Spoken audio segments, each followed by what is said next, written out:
So we're in Tadia Sthan, one of the special places of Vrindavan, which is kept as original forest garden with sages. There was very famous Swami Haridas, who was a divine singer. When he sing, the trees are cried. So these trees are still heard divine songs of Swami Haridas. It was about 500 years back when Chaitanya Mahaprabhu left the world. The huge Vaishnava movement started here in Vrindavan. But if you go now to Vrindavan, it's overbuilt. So this place has been authentically kept as a holy place. They're only caging new trees, like you see the caging new trees. Trees will grow, they will remove the cages.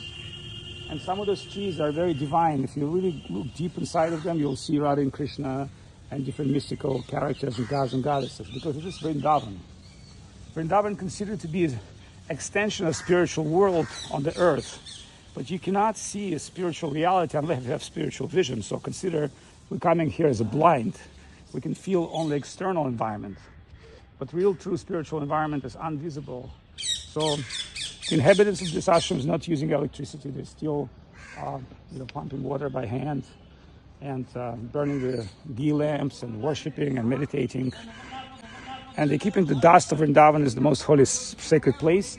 They also smear themselves in the dust of Vrindavan. So you can see some of them, they're covered by dust. So what they do, they take this dust like this, and they cover their faces completely in Vrindavan. So their body is smeared in dust of Vrindavan. As great sages, they respect Vrindavan so that they respect dust of Vrindavan. So as you see, there are a few improvements over hundreds of years made here. A few buildings are 500 years old, very few. Some is 300 years old, some is 200 years old, some is nearly built. But what we like about the spiritual group, as you see, they're coming with a special dress. They're not overbuilding this place, and they're keeping this place authentic. So they're also singing ragas and songs. Okay. So as you see, we're walking towards Tadia Sthan, this beautiful, wonderful ashram, which has no bricks, taking care of the trees and monkeys and animals and people. You can always get water, you can always get rest here. It's loved by certain people that visit Vrindavan as an authentic piece of Vrindavan, not overbuilt, not smashed by modern civilization.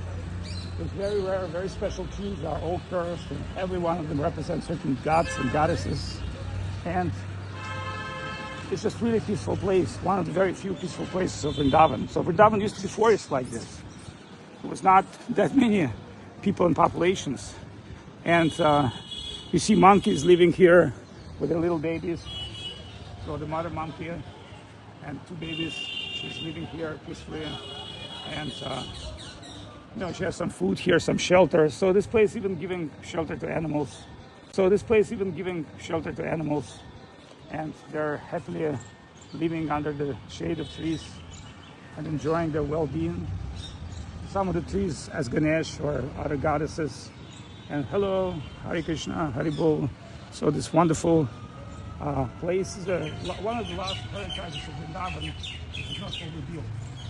There are other temples in Vrindavan, but they're overbuilt because of the lack of a space.